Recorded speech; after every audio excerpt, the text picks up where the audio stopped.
고등학교 동창 모임이 열렸다.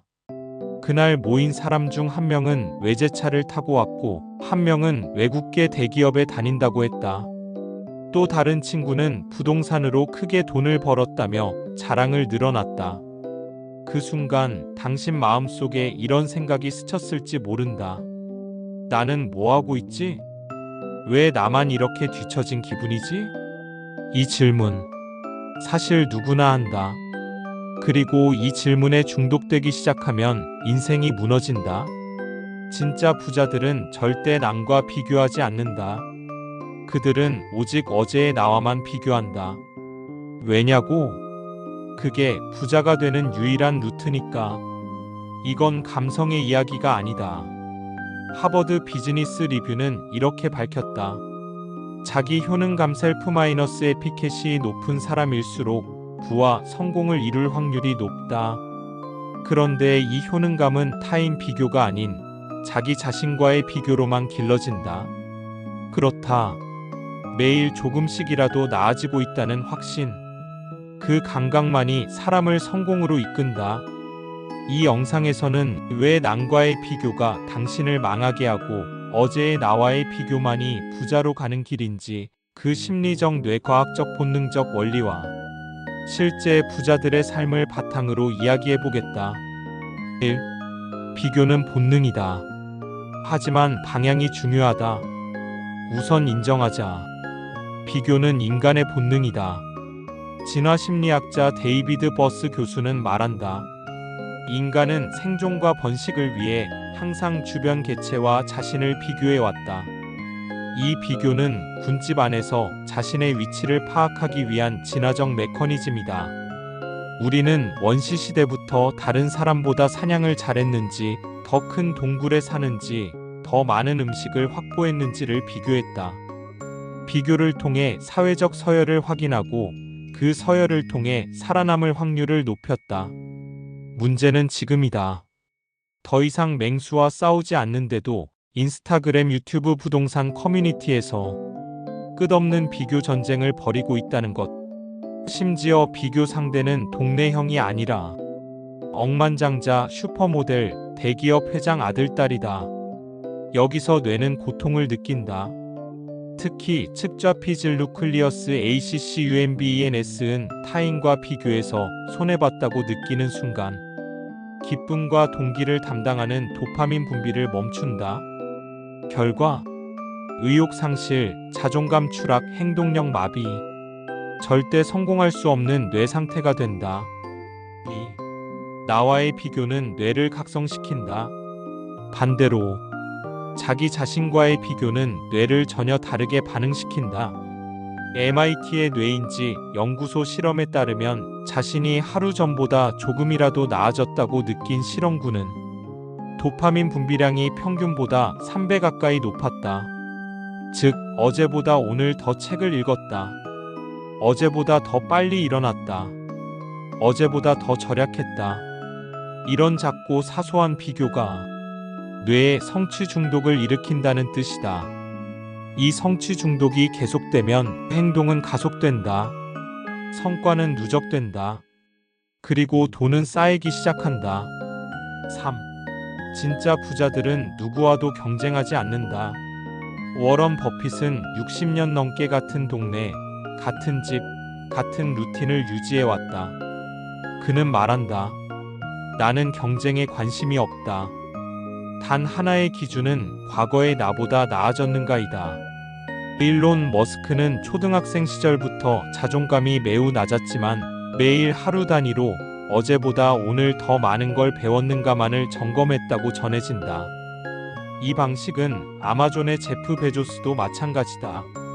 그는 스스로를 데이터 인간이라 부른다. 남의 숫자에 관심이 없고 오직 자기 목표치와의 싸움에만 집중한다. 즉, 진짜 부자들은 이미 알고 있다. 남과의 비교는 자신을 약하게 만들고 자기와의 비교는 자신을 강하게 만든다는 걸. 4. 본능을 거스르려면 원칙이 필요하다. 여기서 질문이 생긴다. 그래도 주변 친구가 성공하면 부럽지 않나요? 당연히 부럽다. 당신만 그런 게 아니다. 하지만 똑똑한 사람들은 비교를 게임의 규칙으로 만들었다. 예를 들어 내가 정한 루틴을 1%라도 지켰는가가 하루의 성공 실패를 판가름하는 유일한 기준이 된다. 그들은 이렇게 말한다. 나는 어제보다 단 1%라도 나아졌는가? 어제보다 1분 더 일찍 일어났는가? 어제보다 100원이라도 덜 썼는가? 이 기준은 남의 시선을 제거하고 내 뇌를 최적화된 도파민 시스템으로 만든다. 결과적으로 성취감 중독 루틴 지속성과 누적 자산 증가. 이 공식을 만들어낸다. 5. 뇌는 성장에 반응하지 결과에 반응하지 않는다. 우리는 종종 큰 성과를 원한다. 10억 원, 대기업 입사, 억대 수익. 하지만 뇌는 결과에 별 반응을 하지 않는다. 뇌는 성장 중이다는 감각에 반응한다. 왜냐면 그게 생존에 더 유리하기 때문이다. 조금씩 나아지고 있다는 감각은 생존 가능성을 높인다는 시그널이었기에 수십만 년간 뇌가 그 감각에 중독되도록 진화한 것이다. 그래서 부자는 성장 중이라는 느낌을 매일 챙긴다. 반면 가난한 사람은 결과를 향해 조급해하다가 결국 아무것도 바꾸지 못한다.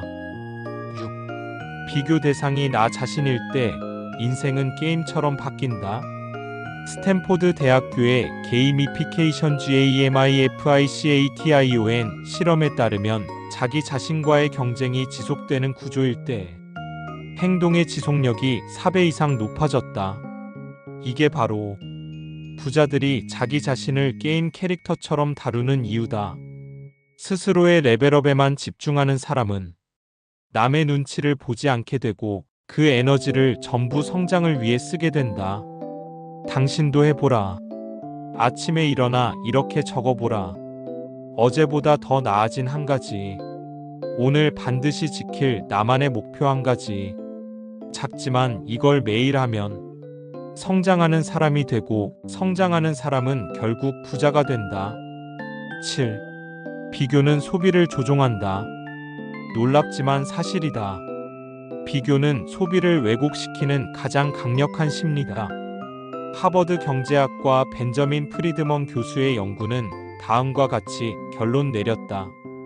타인과의 비교가 심한 사람일수록 자기 수입보다 더 많은 돈을 소비하며 경제적 불안정성을 빠르게 겪는다.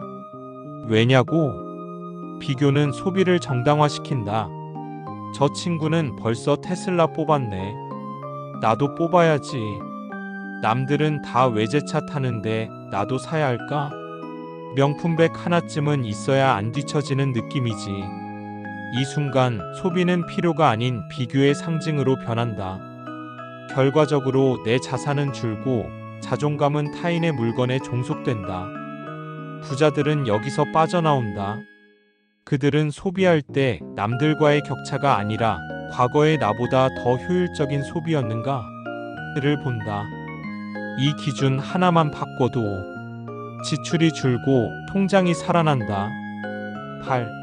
SNS는 비교를 극단적으로 악화시킨다. 당신은 인스타그램에서 친구의 해외여행 사진을 본다.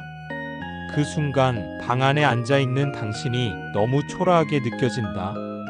이게 바로 소셜 비교 이론 소셜 컴패러선 실이 작동하는 순간이다.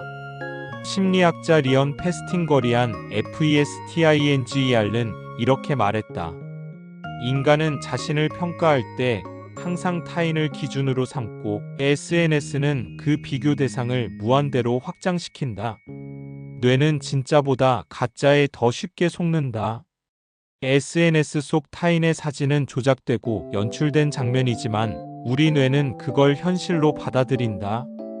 결과적으로 비교는 강화되고 자존감은 추락하며 행동력은 마비된다.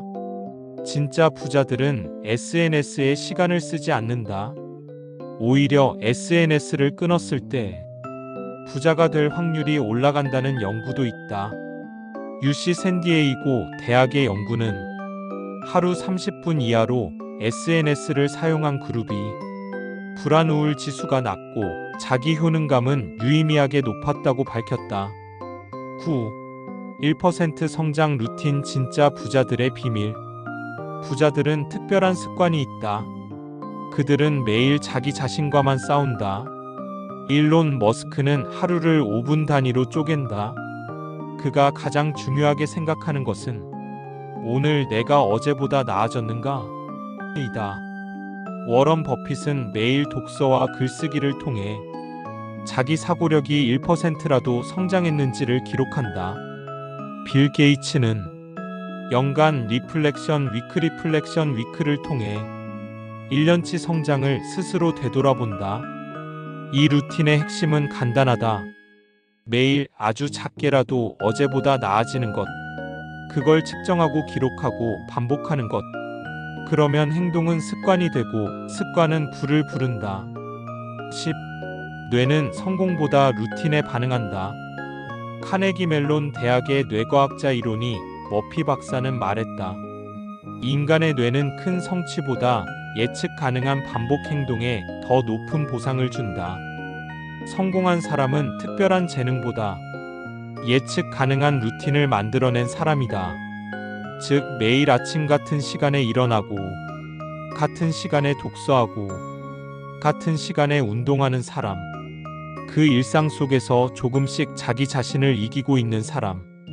그게 바로 비교 중독자와 성장 중독자를 가르는 결정적 차이다. 11. 돈보다 중요한 건 나와의 신뢰다.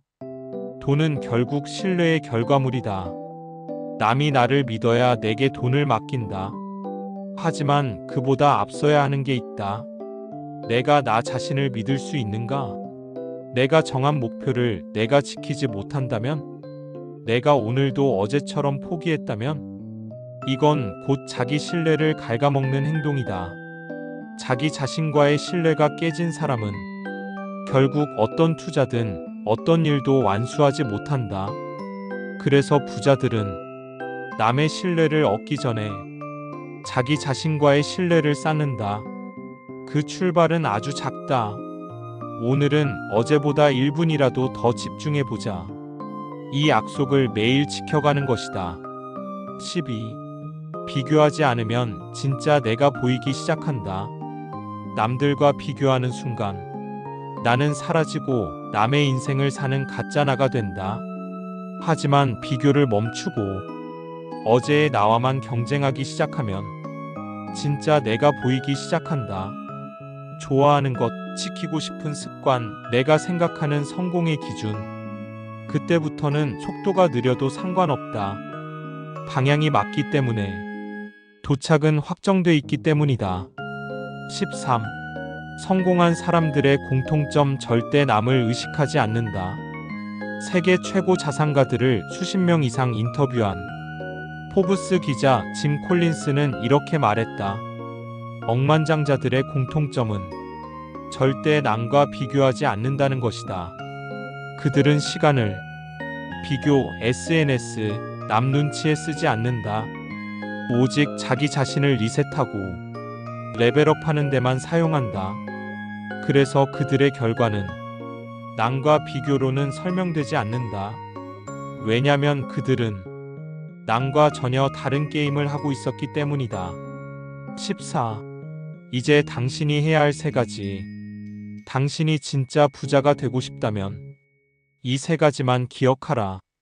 오늘 어제보다 단 1%라도 나아져라. 비교의 기준을 나 자신으로 재설정하라. 작은 약속을 매일 지켜서 자기 신뢰를 쌓아라. 이걸 반복한 사람만이 타인의 눈이 아닌 자기 눈으로 인생을 설계할 수 있다. 마무리. 진짜 부자들은 어제의 나만 본다. 오늘도 누군가는 SNS 속 타인을 부러워하며 잠든다. 그리고 누군가는 어제의 자신을 넘었다는 사실에 기뻐하며 잠든다. 그 둘의 차이는 6개월 후, 1년 후, 10년 후 모든 것을 바꿔놓는다. 당신은 지금 누구를 보고 있는가? 다른 사람인가? 아니면 어제의 당신인가? 부자가 되고 싶다면 오직 한 사람, 어제의 나만 바라보라. 그 사람이 당신을 진짜로 성장시키는 유일한 경쟁자다. 여러분들의 생각을 댓글로 알려주세요. 지금까지 더리치랩이었습니다. 구독과 좋아요는 영상 제작에 큰 힘이 됩니다.